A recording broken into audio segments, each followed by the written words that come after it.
dates to talk. We'll have just a very short business meeting. My name is Linda Locke. Welcome to Berryessa Citizens Advisory Council. This is our regular general meeting, but with special event for the candidates for the Berryessa Union School District. Okay, the minutes of our June meeting, was it June? Was it the last time? No, September. I forgot, I thought I changed that, September. And the treasurer's report will be on the on our web page, so we won't be covering those tonight.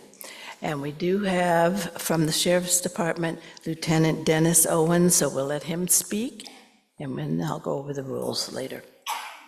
Come on up.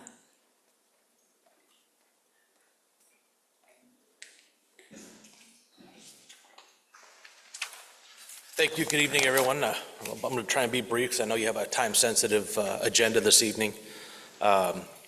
I can say that we had very few calls for service this last month in your area. I hope you have noticed an increased presence of the Sheriff's Office up on the Hill during the day and in the evening. I've really been pushing that, and my patrol teams have been really getting up there and documenting it, and which I appreciate, and I hope you guys do as well. I'm sure you do. But the only reports that were taken up on the Hill were for abandoned vehicles. We had 3 of those, and it didn't include the one unfortunate fatal accident that occurred up there last weekend. But CHP handled that one.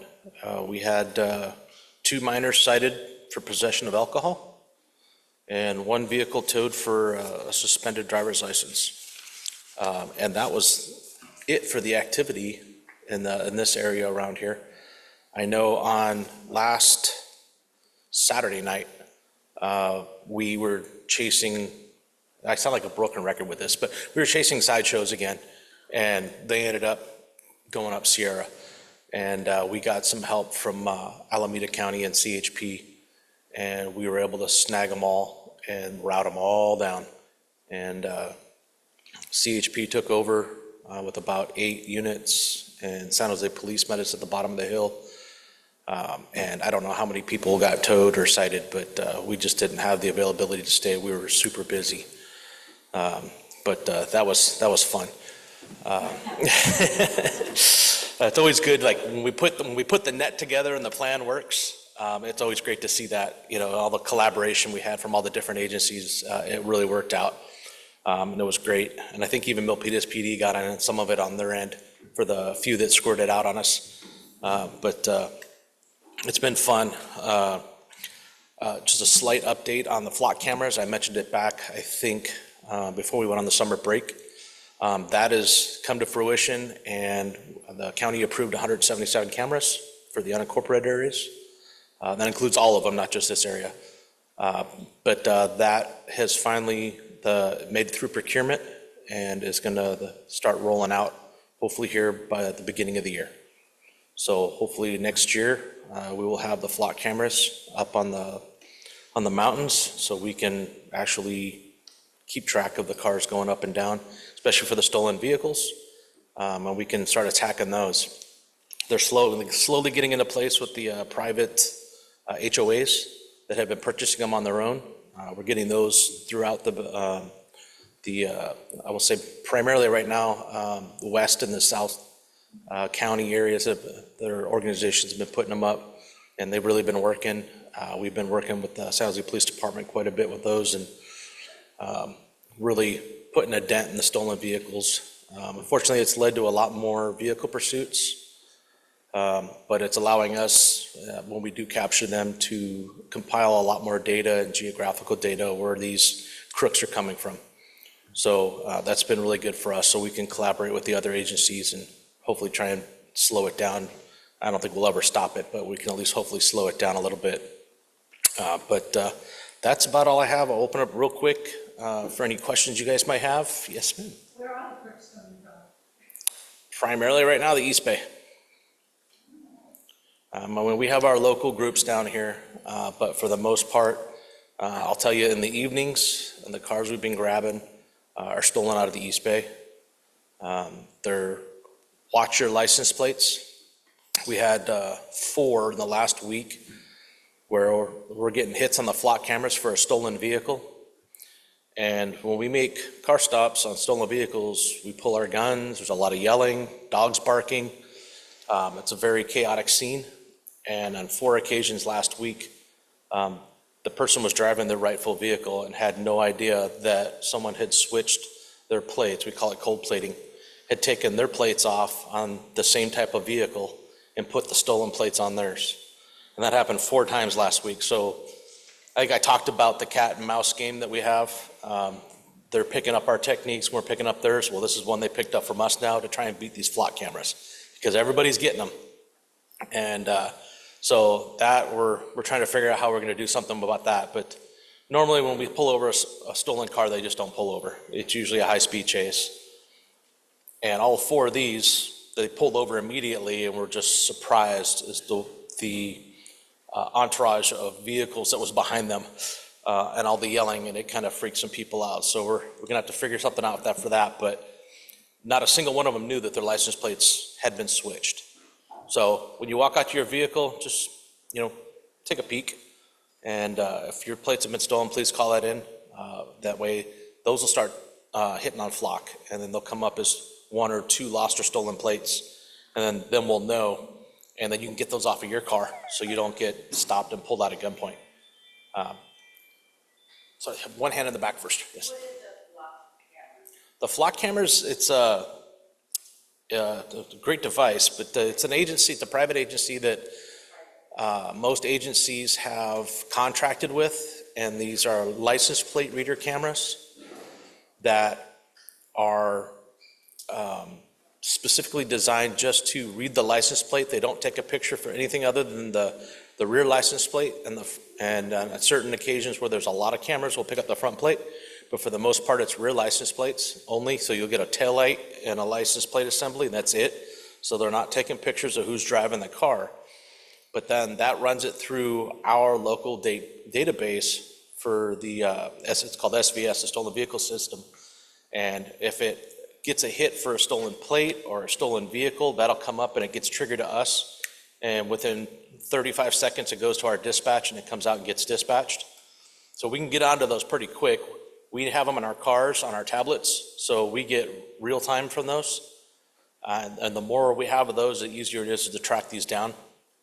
So that, they're not giving us just regular citizens information. They're only giving us the hits on the stolen, anything that's registered in SVS for a stolen plate or a stolen vehicle, and that's it. That's all we can use them for. They're pretty highly regulated. There's some really thick policies that we have with the Board of Supervisors, and that's why it took us so long to get them. And a lot of like I said, the private HOAs, they can circumvent the surveillance policy that the county has put into place, so they can just go out and buy them on their own and give us access to them. And that's how we've been working in some of our contract cities. Our contract cities just bought them, and they just said, hell with the county, we're doing it because it's proven to work in other jurisdictions, so we're gonna do it. And it's helped us cut down on residential burglaries. All of our auto thefts, our auto burglaries, and it's been a big help in the retail theft. So it's a great tool, and I wish I could say I could be here to play with those cameras when they go up next year, but I'm going to retire, so that's not going to happen. But all these kids out here on the street now will be able to, and it's definitely it's a positive for you folks out here in the community because it's going to help us do our job. So yes. I just wanted to comment that it's a good idea if people can put their cars into the garage, right? Yes, and they're still stealing sports cars out there. Unfortunately, that trend has not slowed down, and that's one of the contributing factors to the sideshows, because nobody wants to take their own car out there and spin donuts and eat up their tires and crash into curbs. Steal when it's easier. If you can get one with a full tank of gas, great, you can go all over the place. But if it runs out of gas, you leave it on the side of the road, your friend picks you up and you go steal another one, right? So unfortunately, it's just too easy to do, and it's harder to catch the crooks and when they're not in it. So it's just unfortunately a bad trend that we've got going on right now. Any other questions? Yes?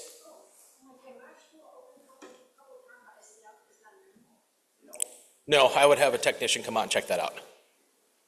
Because everything is frequency-based, so if,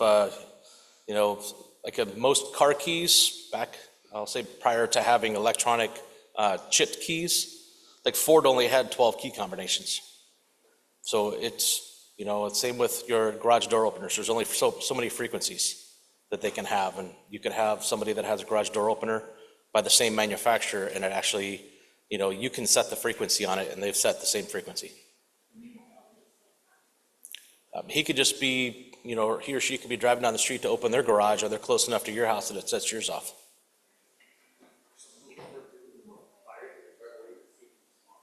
Yeah, yeah, or we talked about the programmable things of how they're stealing the cars nowadays. Unfortunately, technology is a blessing and a curse. It's opening up all this new technology to the crooks, as well as we can buy it, they can buy it, so. Okay, thank you guys. Good luck tonight. Thank you. See you next month. Okay, I'm going to have the three candidates come up and take a seat, and I'm going to get a bottle of water.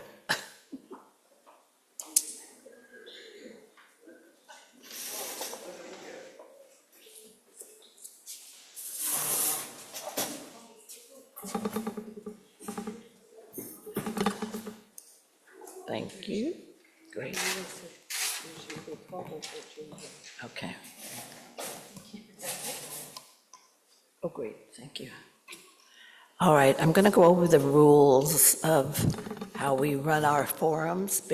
Berryessa Citizens Advisory Council has done many forums for different offices, state and local, and so the way we do it now has worked out great for us. We are tonight sponsoring with the Penitentiary Neighborhood Association, and we asked their members and our members to submit questions to Susan Fowle, and then we had a panel that went through the questions and kind of sorted them out so that we didn't have 20 of the same kind of questions or whatever. So I need you to follow the rules in here. There's no clapping after each speaker. We clap at the end when they're all finished. And that'll make the time go by quicker so that we can get as many questions in as we possibly can. I need you to silence your phones so that we're not being disturbed. I think I forgot to do that for mine, and there's no recordings other than BCAC recordings, and it will be on our website, so if you want to go to see that later, you can do that, but there's no separate recordings in here. The other rules are, let's see, each candidate will be asked a question. They'll be the same question, they all have the same, so this is not a debate. So the question is asked, and they each get a chance to answer that particular question.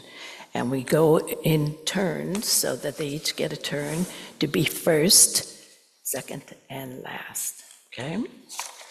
And so Sita is sitting here in the red, so the candidates can see her.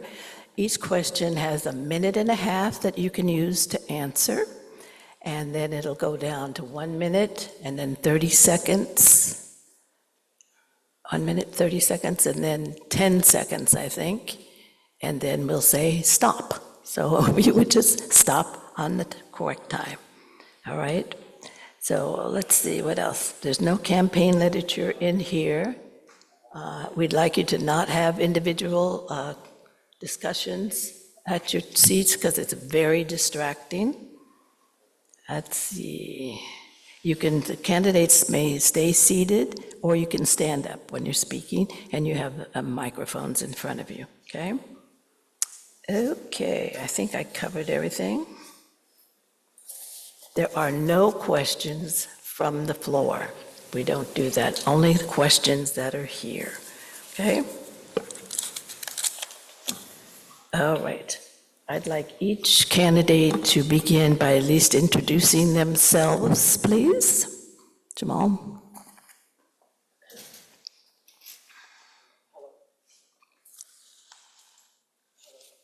Hello, hello. There. Okay. Good evening, everyone. My name is Jamal Khan. I grew up here in Berryessa, and I lived on the side of Croppley that was close to the border with Milpitas. And so for that reason, I went to Independence High School, where I graduated as a valedictorian. And then I went to the University of California, Berkeley, where I graduated with high honors in economics and high distinction in general scholarship. And then I went to Harvard Law School. I have worked in government, including the Obama White House. I have worked on political campaigns, including the Senate campaign of Kamala Harris. And I am now working in the nonprofit sector, where I am a staff attorney at the Homeless Action Center. But before all of that, I went to Berryessa schools, K through 8. I went to Laneview, and then I went to Morrill. So I am a product of the Berryessa school system. And the past few weeks and months have been a bit of a crash course for me, going through a lot of research and data and slides. And having not been on the school board over the past 4 years, I may not have the same level of policy fluency. Sita, are you as keeping time? wrapping up, yeah. So Hello. I may not have the same level of policy fluency as the incumbents, but what I can say is that when it comes to serving Berryessa students, it's easy for me to put myself in their shoes because I was once in their shoes.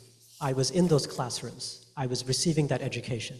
And if I'm elected, I will do everything I can to ensure that today's Berryessa students have access to the same high-quality education that I did. Thank you.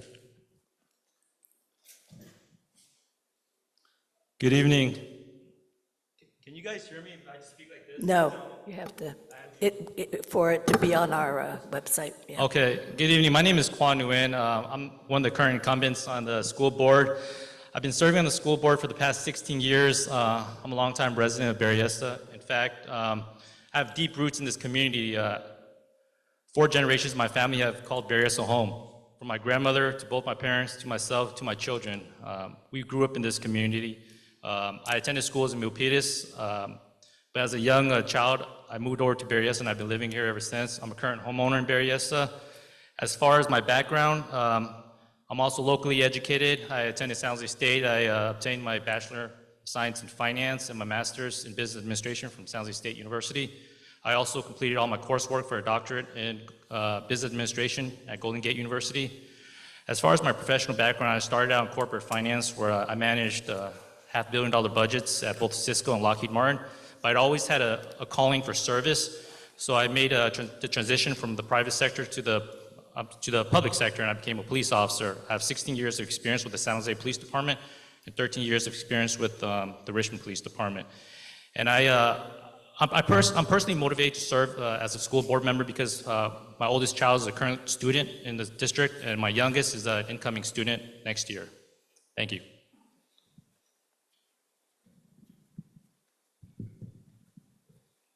Check. All right. Good evening. First of all, thank you to BCAC and the Penitentiary Neighborhood Association for organizing this candidate forum. My name is Jay Srinivasan. I'm the current president of the Berryessa Union School District Board. I'm honored to have been afforded this opportunity to serve on the board. I moved to the Berryessa area about 20 years ago. Actually, December it'll be exactly 20 years. I completed all my education in India. I moved to the United States in 1996 when I got a job offer over here. Community service is my passion. It runs in my blood. My family is known for their community service in India. My grandfather established several institutions, so it's inevitable. It was inevitable that I somehow got steered into community service, and it's been the honor of my lifetime to serve the community. I have a vested interest in the success of our schools and our community. Thank you. Okay, I will be asking you the questions. You can ask me to repeat the question, but you can't ask me to explain the question. All right. Jamal, you'll be first. And what are your credentials and past performances that suggest you are the best candidate for the BUSD board position?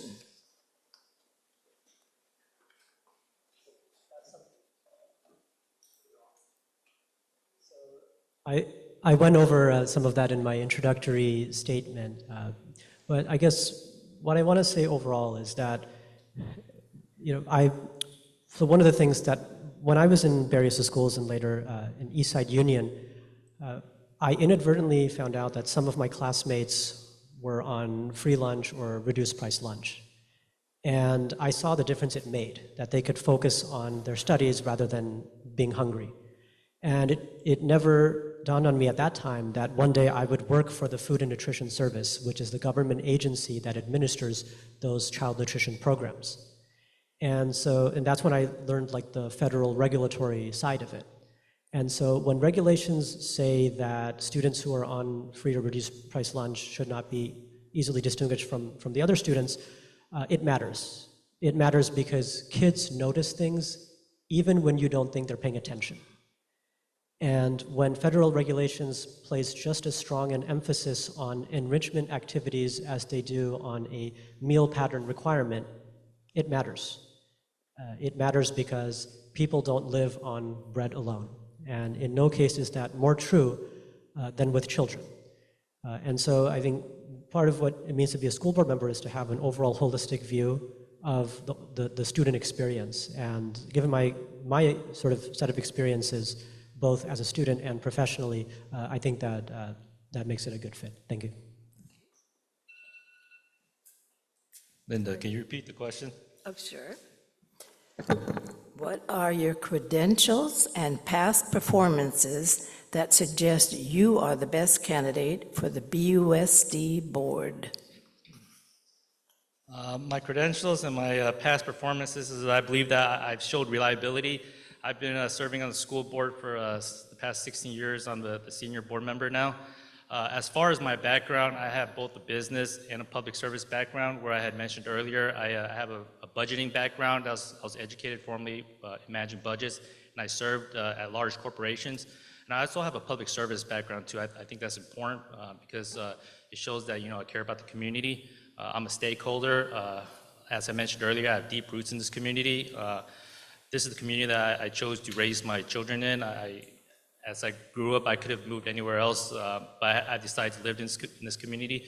As far as being a board member for the past 16 years, I believe that I added stability to the district. There's been a lot of issues. I recall when I first came to the board, it was a very contentious board. The employees, there was poor morale. There was a vote of no confidence against the superintendent at the time. There was somewhat of infighting amongst the board at the time, back in 2008, but over the years, through my time, we were able to increase morale and create more of a stable board, and that's very important because if you look at surrounding neighboring districts, anytime there's issues at the leadership level with board members and superintendents, it is a distraction from the true issues, so when we make decisions that impact our students. Thank you.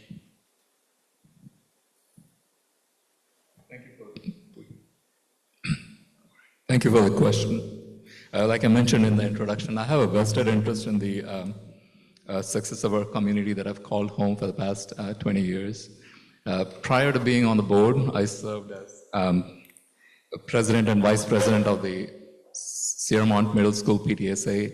I served as president of the North Valley Council PTA. I served as the president of the Cherrywood Home and School Club. I was the president of the Music Boosters Club. Not club, it's BCAC Music Boosters, we are not a club. But anyway, and I served as a member of the oversight committee. That clock seems to be going very quickly, I don't know why. Member of the various districts. It's okay, it's fine. I think you're on the other side, so it's fine. So I was a member of the chairperson of the various district advisory council. And I'm passionate about, student causes. I'm passionate about advocating for our students and parents and community alike. As the president of the Cherrywood Home and School Club, I started a lot of community events at the school that continue till today. All that is serving the community is part of my passion. I want to continue, I want to bring that passion, I want to continue that passion on the school board and advocate for our students and parents and community and staff alike. Thank you. Okay, thank you. Kwa, you will start this question. What experience and skills do you expect to bring to the trustees that will make a difference in our school district? I've been answering the same questions over and over, but I'll take a different shot at it with a different answer. So a special skill set I have, I believe, is that I have the unique perspective of seeing both sides of the table. As a board member for the past 16 years, I can see it through the lens of management when I sit down with the superintendent and her cabinet. But something that many people don't know is that I'm also a labor representative. I serve on the executive board of our Police Officer Association, where I direct negotiations, labor negotiations and work conditions with management. So when it comes to negotiations, I'm one of the very few people that actually sees it from both the management side and the labor side. And I think that's a very unique skill set, what I bring to the table. And hopefully, if I'm reelected, I can continue to bring that skill set to the Board of Trustees. Go ahead, yes. Thank you for that question. So my background, first of all, my educational background, I have a master's in statistics. My work background is I've been working in IT, infrastructure, data analysis, business analysis for the past 30 plus years. So all my decisions, all my questions are based, deeply rooted in data analysis and understanding where we reached, how we reached the decision, what thought process went behind getting to that point. And like I said, as a PTA member, I've been passionate about advocating for our parents and our students. On more than one occasion, I have challenged our administrators at the school that I've represented as a PTA member, and I continue to do that. I have no qualms about bringing up issues and no qualms about challenging data points that I feel that needs to be spoken about, and I'll continue to do that. If I do get a chance to serve the community again. Thank you.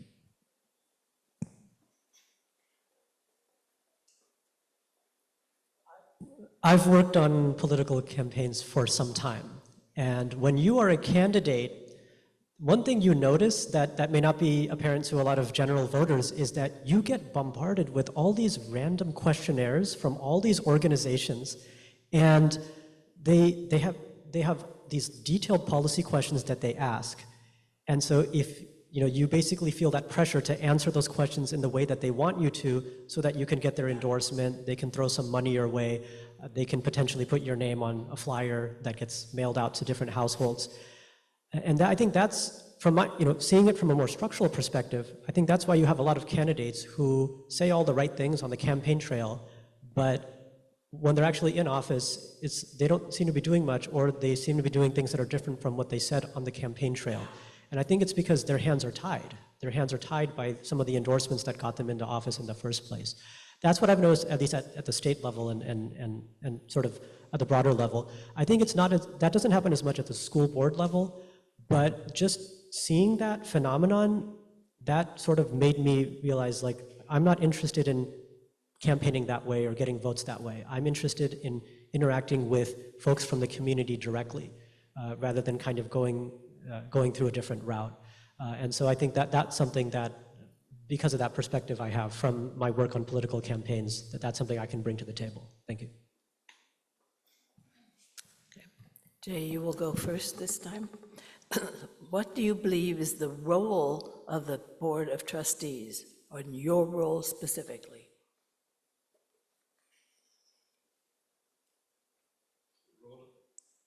Role of a board of trustee Yes, and my specific role as a as a board member. board member. So the board of trustees on any school board has a very narrow focus. Our focus is to ensure students are served well. We have school board as only one employee, which is the superintendent. We set the policy, we set the tone for the school district. We have the only job that we have is to ensure that our students are receiving the best academic opportunities that they deserve. And in my specific role as a school board member, like I said, I'm always challenged some of the data that is presented, or I've always come up with ideas that we could pursue, especially related to most recently related to chronic absenteeism.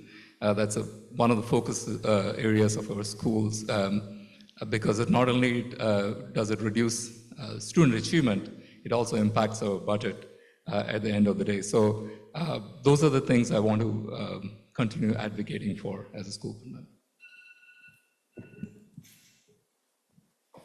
Yes, there's a Hold on a second. take your time.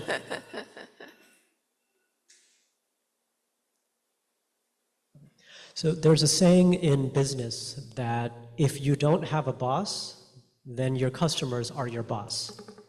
And the political corollary is if you're an elected official, the voters are your boss. And the way the sort of school system is structured is a very good way that they do it, that the principals are accountable to the superintendent is accountable to the school board, and the school board is accountable to the community. And so that's so that's kind of how the chain of accountability flows. And I know, given recent events, there's a joke that democracy is basically the process of choosing who's going to get the blame. And that's especially relevant, given some of the difficult decisions that have to be made in the coming months. And I think, it's hard because you have to balance a lot of different sort of stakeholders and their concerns. I know there's a lot of anxiety in the community right now, and on the one hand, you have like a budgetary situation, and on the other hand, you also have a lot of folks who are, who have very legitimate concerns, who have kids in schools right now, and they don't know what the future holds. And so, being a school board member it's going to be a very challenging position, and I feel like it's about making a small number of very high quality decisions. That's ultimately what it boils down to when you're a school board member. And if I'm elected, that's what I'll try to do to the best of my ability.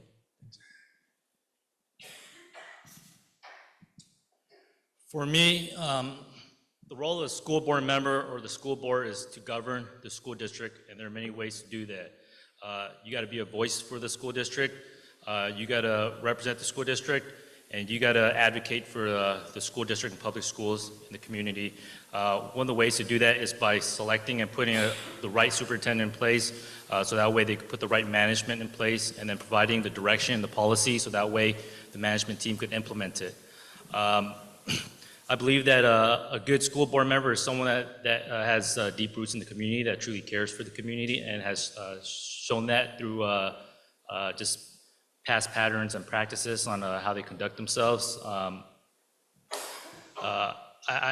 think I'm a good representative for the past, this is my fourth time I'm running for office for the school district, and I believe that I've effectively been able to govern the school district successfully. We brought in a lot of revenue through the school district. Prior to my election back in 2008, we went for years, I believe it was in the early 2000s when we first passed a parcel tax, and I think the last bond was in the 90s, so we hadn't brought any revenue into the district. But when I came on to the school district, we've had, I believe it was 4 parcel tax and 2 bonds during my time on the school board. So we brought in a lot of revenue for the district. As a board, we've advocated for public education, and we effectively put in superintendents that were effective. Thank you. Jamal, you'll go first. What are your 3 priorities as it relates to the Berryessa School District? Well, I would say that the first big priority is that, given, everyone knows what the big issue is, the elephant in the room. And, my view is that, it's closing down a school, it's sort of like extracting a tooth, that it's something that's done as a measure of last resort if all the other options have been exhausted. I'm not saying I'm completely against it. I'm saying that we should thoroughly explore every alternative. And including potentially doing like a K through 8 school, right? So they're looking for creativity, looking for innovative solutions. And second, I would say that the process, I know there were some issues over the process. It's not just the outcome that matters, but also the process. Was there adequate notice given? There were a lot of folks who felt like that was not quite the case. And also, some of the committee meetings, there were some concerns raised about, okay, well, there was an error somewhere, and then if it was, was it corrected? Was it done in a transparent way? Those might seem like small, trivial issues, but when given the level of concern in the community, those things can become magnified and they can reflect on the process as a whole. And so the third issue would just be that, again, as I said before, it's the process is just as important as the outcome. And I would push for basically a little bit more time to make sure we're making the right decision, but not for that to be delayed indefinitely, so that leading to an unbalanced budget either. Thank you.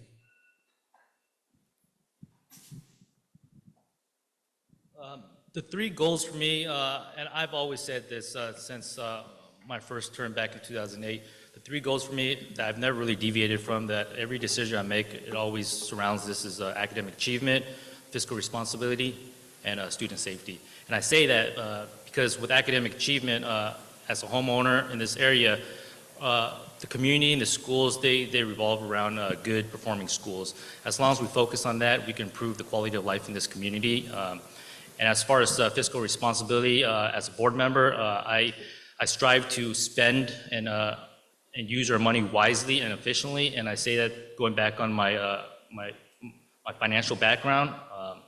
I believe that as a school district, we need to be able to utilize our funds appropriately. And as far as student safety, as a police officer, that's very near and dear to my heart. I believe that we should have safe schools where our kids could go learn and grow as children. And it becomes more important to me as I grow older, because my children are now in the school. So it's very important for me that we have safe schools. We have schools that are performing academically well, and also we're spending our money wisely in order to address these issues.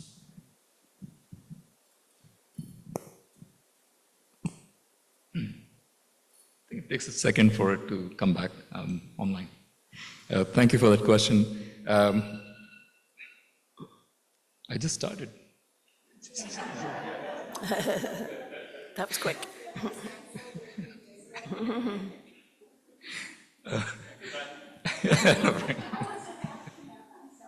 No, you're fine. You're okay. It's okay. So the first card that says CETA, it shows 1.5 minutes on that. Is that correct? Yes. Okay. All right. Perfect. So 3 priorities. 3 priorities for me. First is the obvious one. Our immediate priority is to achieve fiscal solvency by making,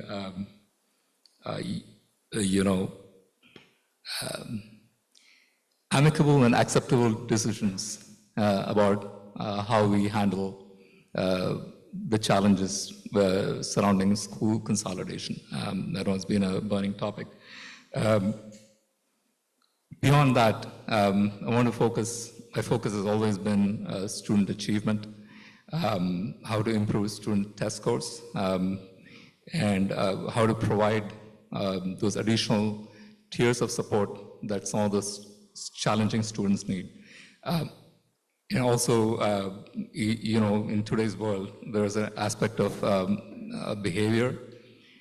I want to also focus on positive behavior issues that some of the school sites face.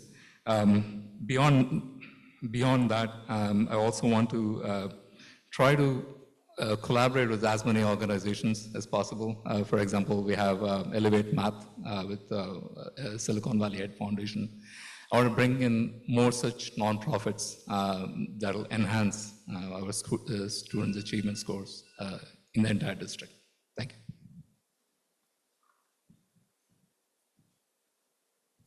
Okay. Kamal, you're first on this question. Budget constraints can become a significant issue for the BUSD. What would be your solution to control the budget, yet meet performance and schedule for the BUSD? So one of the major issues is funding for our district.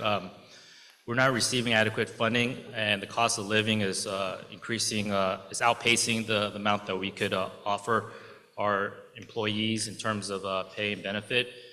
So we have to think outside the box on how we could address this issue, because the revenue is coming in is not enough to give our folks a competitive wage, in my opinion, to live in this area. It's very costly to live in this area. So an issue that has been out there for quite some time, actually since I first got on the board, one of the first things the superintendent at the time discussed with me was that we need to talk about possibly consolidating our schools. And this was back in 2008. And every board that I've sat on since 2008, no board member has wanted to take on that issue, because that's a very unpopular issue. As a board member, when you run for this seat, you don't want to become a board member so you make the decision to potentially close schools. It's a highly unpopular decision. But we're at the crossroads now where when I first started on the board, we had around roughly 8,000 students. Now we're down to roughly 6,000. We lost a quarter of our student population, yet we're still maintaining what we did back in 2008. And this discussion has been going on, I know for a fact, it's been going on since before 2008. Some of you may have heard that there's a school consolidation advisory committee that's going on for discussion of potential school consolidation or school closure, but that's an issue that we need to address in order to address this funding issue. Thank you. Ms. Luck, the question one more time, please. I think I missed the first part of it, sorry. Sure. Budget constraints can become a significant issue for the BUSD. What would be your solution to control the budget, yet meet performance and schedule for the BUSD? Thank you. Thank you for repeating the question. So it's been a challenge. It's been something that's been in the making for decades. We have had failing school funding from the state. We have a failing school funding model since 1970s when Prop 13 passed. The promises of reforming that, improving that, not changing that, I don't think we want to get rid of Prop 13, but reforming that funding formula has never been followed through. We just get empty promises. And every year, school board members collectively have to fight with the governor to try to get the adequate funding or the minimum guaranteed funding that we deserve. And it's been a challenge. So we're here at this point because of a multitude of these issues. And school consolidation is not the easiest topic. It's been, it's probably the very last thing that any school district would want to approach after exhausting all other possibilities. But at the same time, we've been maintaining, 13 school sites. We've been providing excellent educational opportunities on all our sites throughout all those declines over multiple years. And that structural deficit that needs to be addressed on a war footing. And it's unfortunate that we are in this position, but we need to continue our work on that. Thank you. When I was in 4th grade at Laneview, I was in a combination class where it was half fourth graders, half fifth graders. And it would be the kind of thing where the teacher would give us an assignment and then be teaching the fifth graders and then vice versa. And we adapted. But I feel like if that had happened in multiple years, that would have affected the overall quality of my educational experience. And we have a situation now with declining enrollment where there are some students who are experiencing that in multiple years. And so I'm not completely against any kind of school consolidation, because there can be benefits to that, not just with the budget, but for other reasons as well. But again, my focus is more on the process. Was it being done? Was there adequate notice given? Is it transparent? Is it participatory? So that's what my focus is more on. And especially with the budget, we need to make sure that it's balanced, because based on the regulations, based on the laws, if we don't have a balanced budget figured out over a 3-year period, as well as some set aside in reserves, then that could actually lead to a state takeover, where the state ends up making decisions on expenditures rather than the local school board. And when it comes to local school board members or candidates, we actually live in the community, we're invested in the community, so it's better for us to be making those kinds of decisions rather than random bureaucrats in Sacramento. And so that's also something to keep in mind. Thank you. Okay, let's see.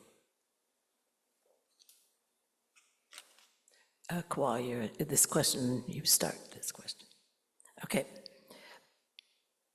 Oh, I just said that one. Oh, no, you started this.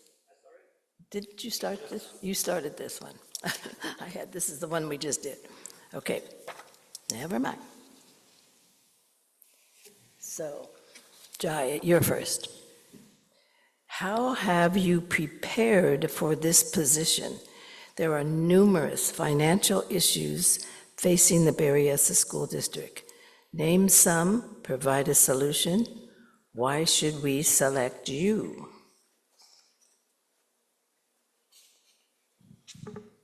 So being a board member gives you a unique perspective on financials, things that I didn't know about how school districts operate, just as being a parent.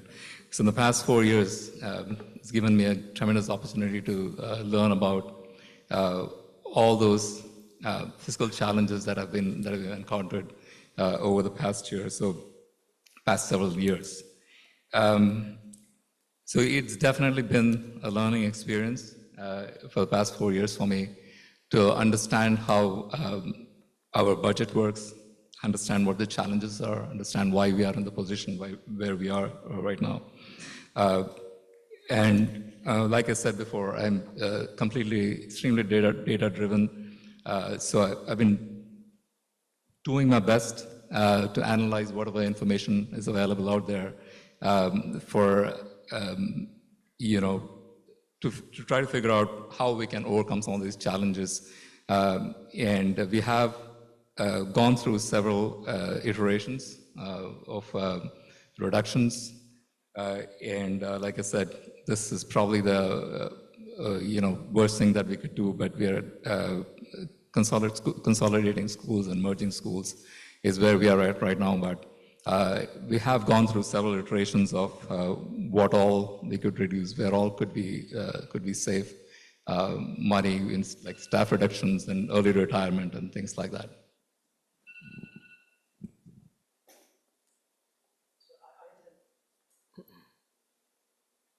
So I attended the advisory committee's meeting on October 3rd, and during the public comment period, there were a lot of folks who came up and they made very good statements, very insightful, very knowledgeable.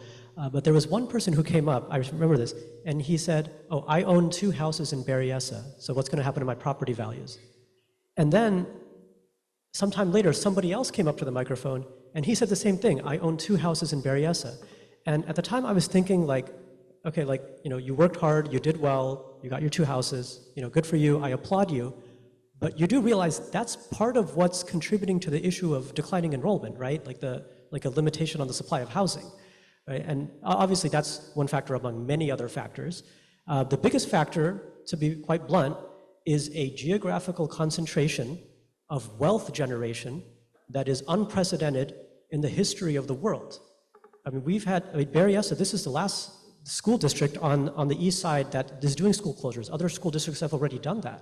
So this is not just limited to Berryessa. This is not just limited to San Jose. This is affecting the entire Bay Area. Someone who I know who lives in San Francisco, he said that they may have to close as many as 20 schools.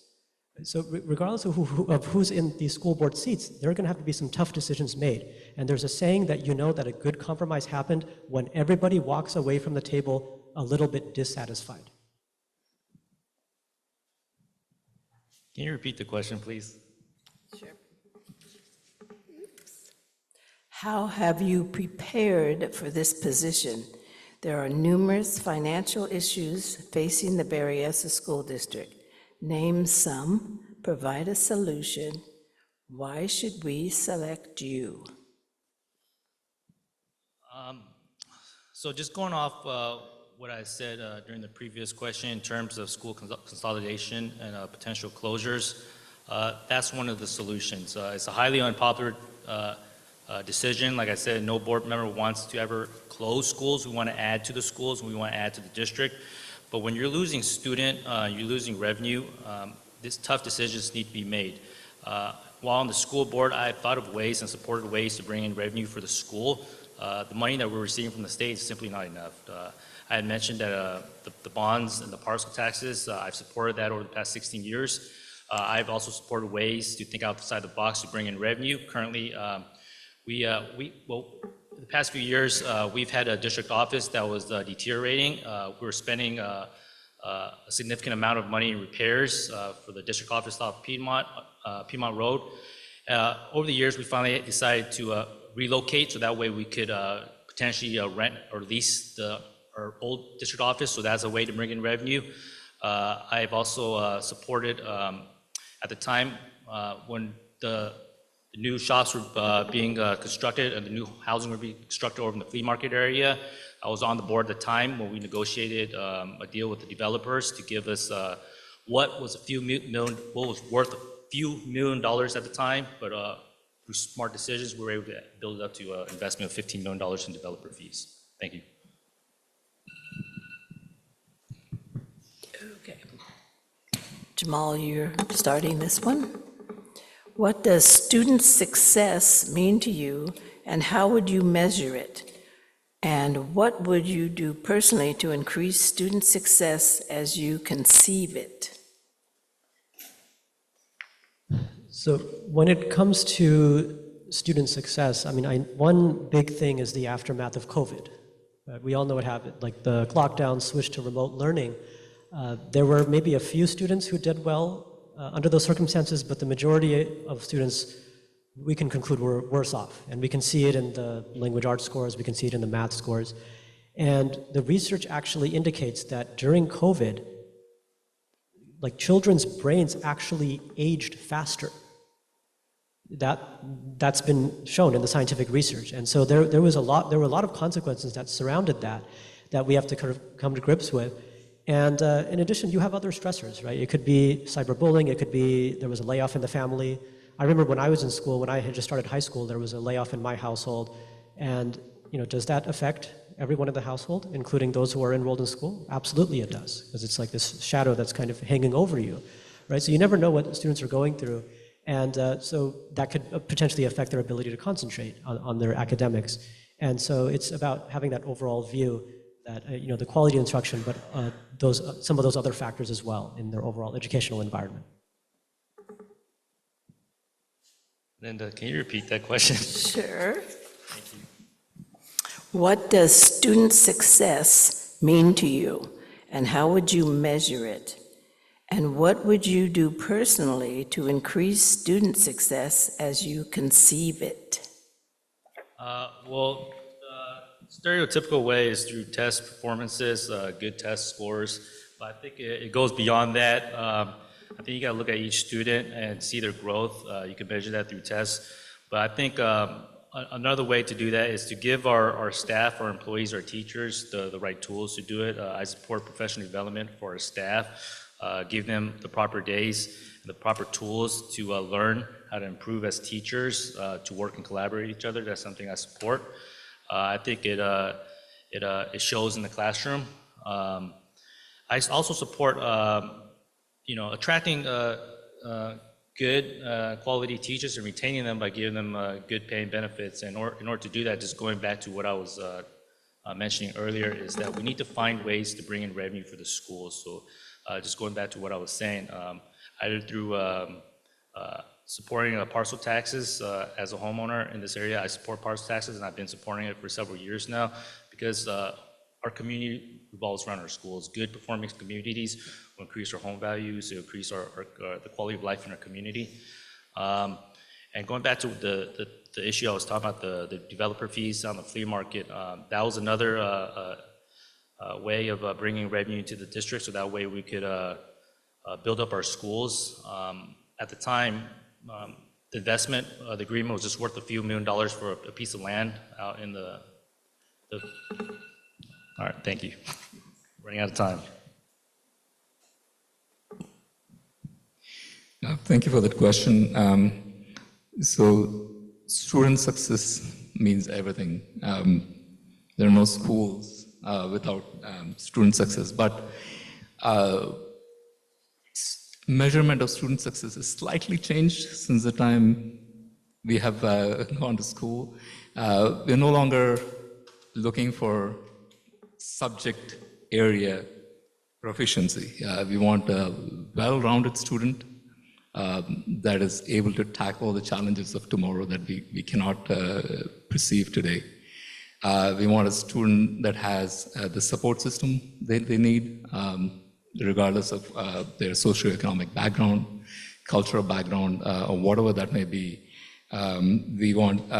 We see increases in behavioral issues, large part due to unfettered access to whatever is happening on the internet. We have to force ourselves to introduce those positive behavioral changes. So at the end of the day, I want to advocate for having a well-rounded student that is tolerant, that's understanding, and is prepared for the global challenges of tomorrow. And that's what I've always advocated as a PTA parent, as a PTA leader, and I will continue to do that as a board member too. Thank you. Kwa, you start this question. Assuming school closures are inevitable, what will you do as a board member to ensure the best transition possible for parents, teachers, staff, community members, residents, and most importantly, the children affected by the disruption? If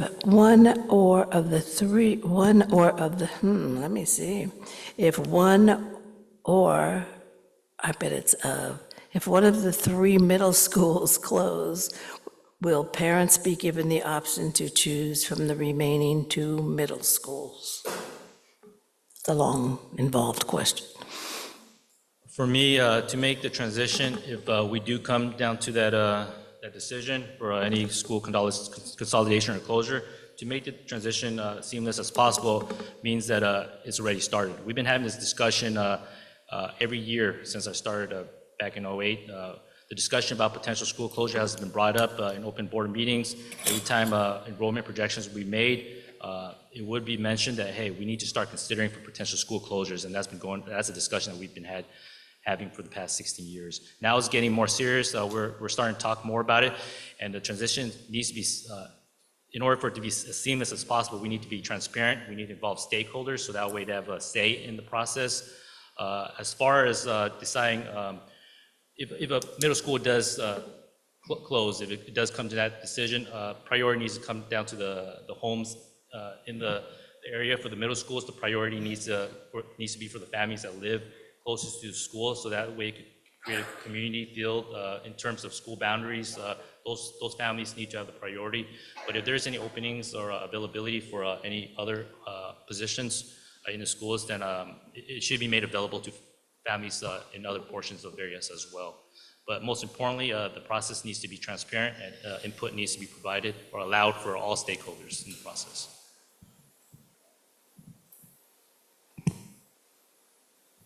Thank you for that question. By the way, these are loaded questions to answer in a minute and a half, especially for someone like me whose native language is not English, but I'm trying my best.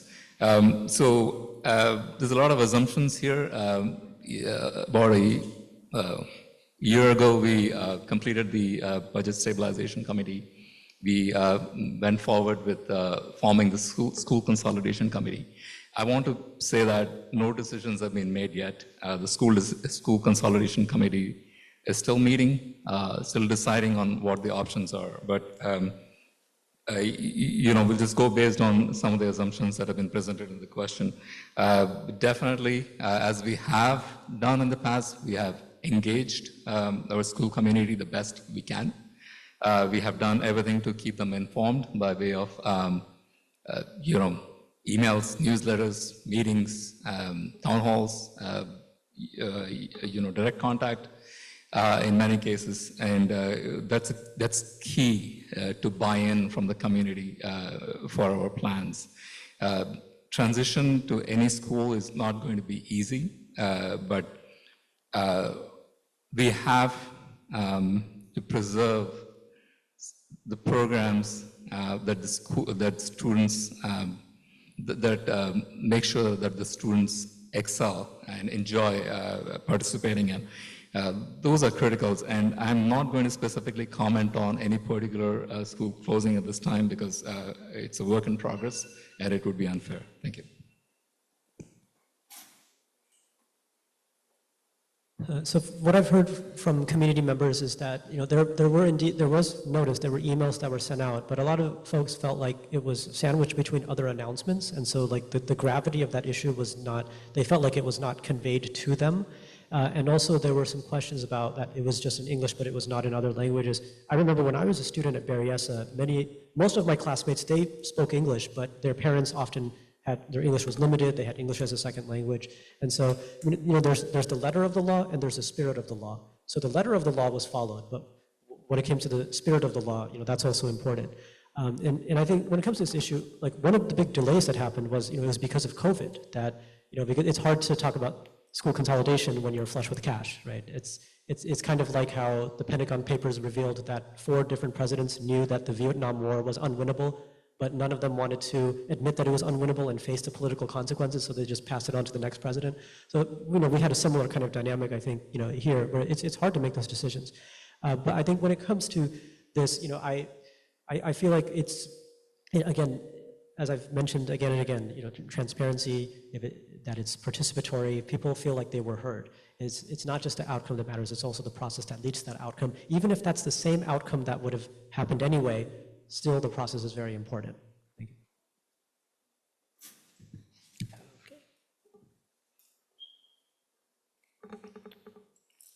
Jay, this is your question? Huh? No, it's your turn. No. Kwa started. You started the question. You went, and then he went. And now it's your turn.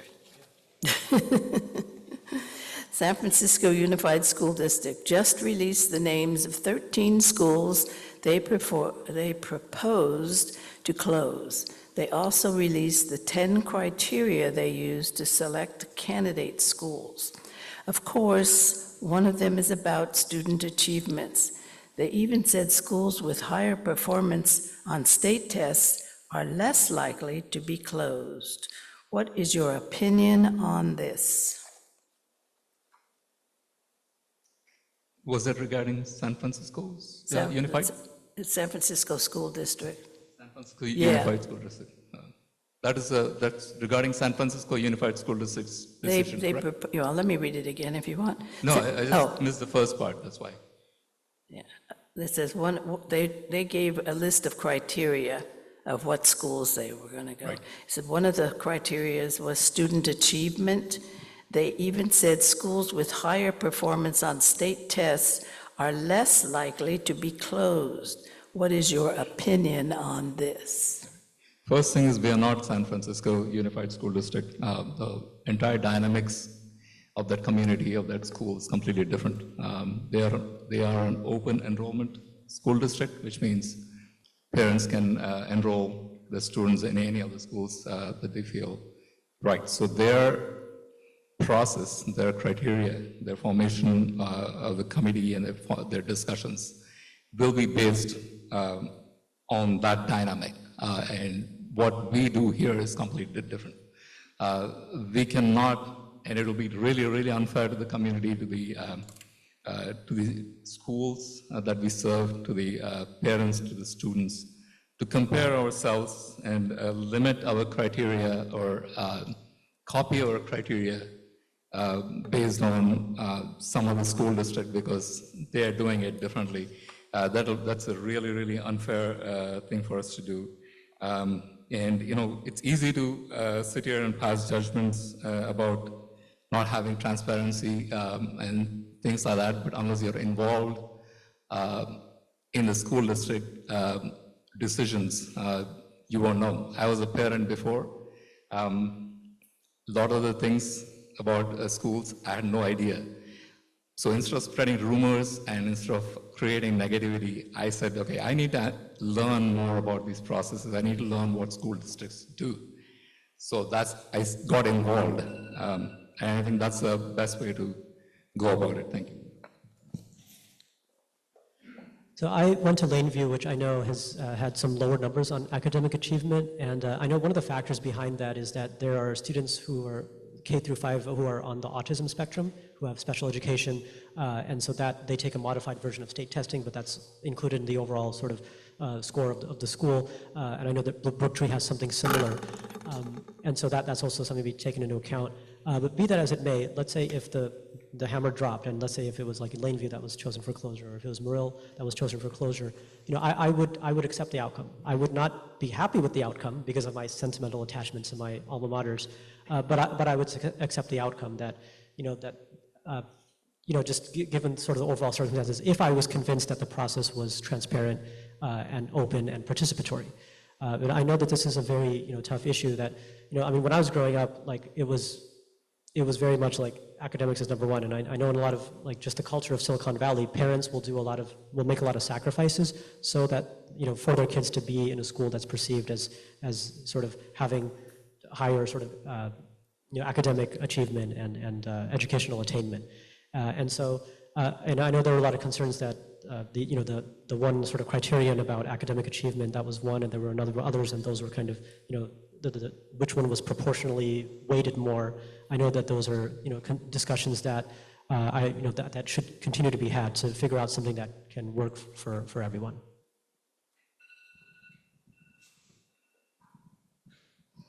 If I heard the question correctly, is what was my opinion on San Francisco Unified School District on how they decided on what schools to close and what factors came into play? Well, I honestly don't have an opinion on that. Like what was mentioned earlier, we're not San Francisco. I think every school district needs to decide for itself which schools to potentially close or consolidate if the decision comes to that. For Berryessa, we put together a school consolidation advisory committee where there's several stakeholders, and it was put together different factors that would be considered for what schools could potentially be consolidated or closed. And I believe that as a board member, we need to let that process play itself through. I'm eager to learn what the advisory committees come forward with in terms of the recommendation. They're expected to provide the Board of Trustees with a recommendation within the next month or so. I think, again, it's important that we let this process play itself through. These are the stakeholders in the community. They come from a variety of areas, from parents to employees of the school district to community members. And they're the ones that are ultimately going to provide the recommendation to the Board of Trustees, and then we'll make our consideration then. As far as the academic performance, yes, I do believe that that should be a factor amongst many other factors in terms of considering what schools potentially close and consolidate. Is not the only factor, but it definitely should be considered a factor. There are many other factors that come into this decision, such as the location of the schools, the conditions of the schools, the facility availability at each individual sites. But there are many factors that we need to consider, and I believe that as a school district, that's what we're doing right now. We're taking all those factors into consideration. Thank you. Okay, Jamal, this is your question. And this is going to be the last question so that we have time to to wrap up your own statements. So this is the last question, and it's, what after-school programs do you believe are needed in the district? Do you have an estimate of how much it would cost to staff and implement? These are after-school programs. Yeah, I think, here, given where we live in Berryessa, in Santa Clara County, I know there's a big emphasis on extracurricular activities, on enrichment, and I remember when I was, this was more kind of when I was in high school, that I was involved in a number of different school clubs and activities, and I think when it comes to school and staff, like, you can really get a sense of if a teacher, if they're doing that profession because they derive intrinsic enjoyment from seeing a student learn and grow, versus if it's just kind of something to pay the bills. Because I remember one of my teachers was very dedicated, and I would go after school, I would go to the classroom, and I would go, and there was another student who, she would go as well, and we would like work on material, we would do drills and really practice it and really internalize it. So there were a lot of teachers who kind of helped in going that extra mile. And so, I'm very supportive of those kinds of enrichment activities and after-school activities.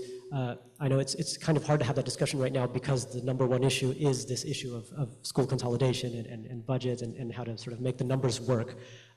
But over time, as we, again, it's something that I know it's not just what happens inside the classroom, it's what happens outside the classroom, whether it's in households and also these kinds of enrichment activities, which are very valuable.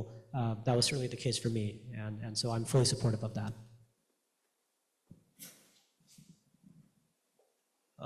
The best way I can answer this is yes, I do support after-school programs. The district currently does partner with many organizations to provide this this element to the district. We currently partner with the city of San Jose to provide after-school program. We partner with YMCA and a variety of other after-school programs. I know there's after-school sports at the middle school level. I mean, that's a pretty straightforward, honest answer. As a board member, I do support this, and I don't see any reason why not. And it's a current thing that the district is actively supporting right now. And as a board member, I will continue to support it. I think that was the question. Thank you.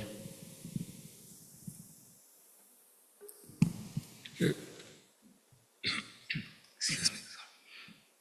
So definitely, sorry about that. So after-school programs are extremely important, all those academic enrichment activities. I know one thing right off the bat that parents will appreciate is help with homework. If there's a way to bring that into our after-school programs, I'm sure a lot of parents will cheer that. We definitely will want to continue some of our partnerships, like I mentioned earlier, with Silicon Valley Ed Foundation and other nonprofit partners that can provide those important critical enrichment activities, be it athletics, computer science, homework help, or whatever that may be. And I'll definitely look for more avenues, more such opportunities to bring those partnerships into our school district to improve not just the students' lives, but also make it easier for some of the parents that, tend to work a little later or multiple jobs and things like that. So those are definitely on our priority list to continue those partnerships with many of those organizations. Thank you. Okay, that was the last question, and each candidate will now have the same 1.5 minutes to sell us on your being a board member. So we'll start with Kwa and then go down. So again, I'm humbly asking for the voters' votes for re-election to this school board. I believe I qualify as candidate because I truly am an independent candidate. I represent the interests of the community, of the children. And something I think is important and noteworthy to mention is that when I first ran for office back in 2008, the teachers, they didn't support me. Actually, they supported another candidate. And the next cycle, they actually campaigned against me to unseat me. But I'm an independent candidate. I don't answer to anyone but the community. And then as I spent more time in the school board, the teachers actually eventually did endorse me, but that was an endorsement I never sought because I don't answer to anyone. The only people I answer to is the community, the voters, and the family, and the children of Berryessa. I truly am an independent voter candidate and board member. Like I mentioned earlier, I am a labor person. I support the working class, but that doesn't mean that I answer to labor only. I answer to, again, the families, the voters, and the community of Berryessa. Again, I'm truly an independent candidate, and I hope to seek everyone's vote this election. Thank you.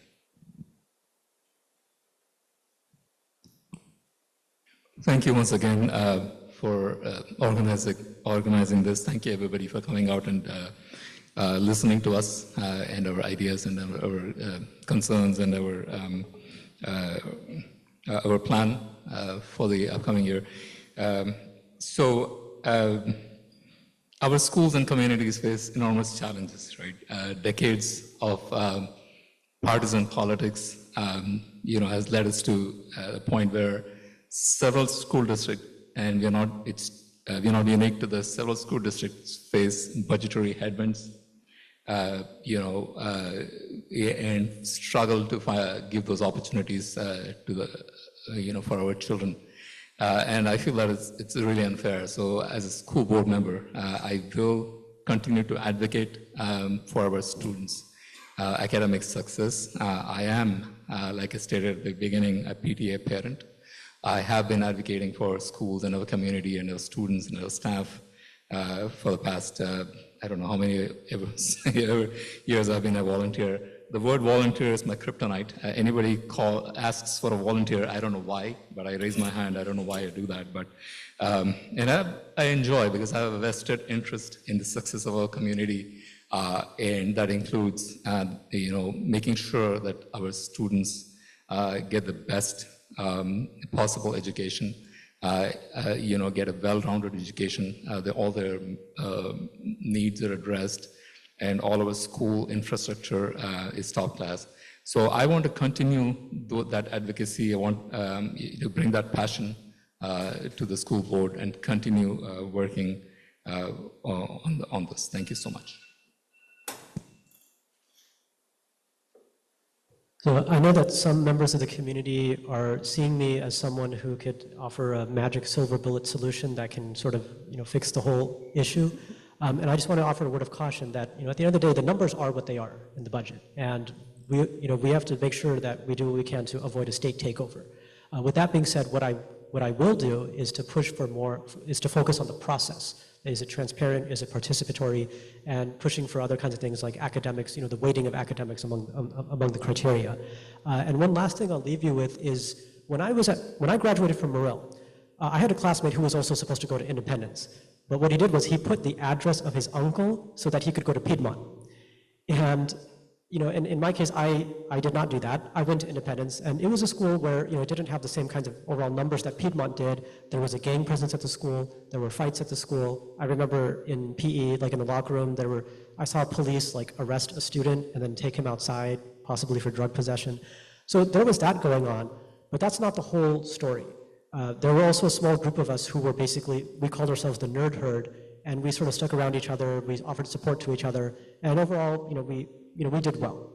And so that's something I want to leave you with, that instead of feeling anxious, just remember that at the end of the day, there are a number of factors that, you could be at a very good school, top performing school, but be with the wrong crowd and not have a good outcome, or you could be in a school that may not have the same numbers in terms of academic performance, but still hang out with the right crowd and still do well. So, just to relieve a little bit of anxiety.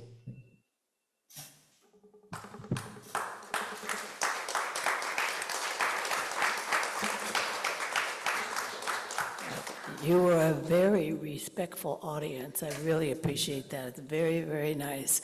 And we actually got through 10 questions, so that was really pretty good. And we appreciate all three of you being here tonight.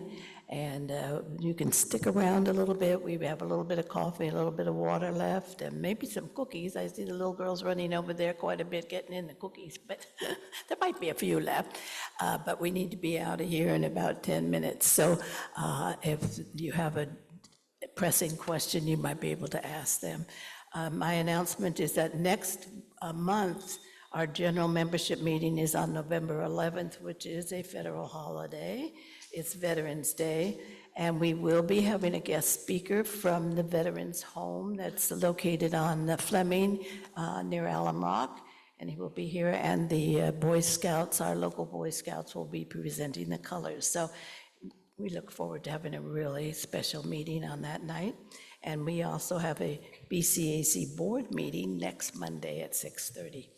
All right, I will dismiss this class because you've been so good, and one more round of applause for our candidates.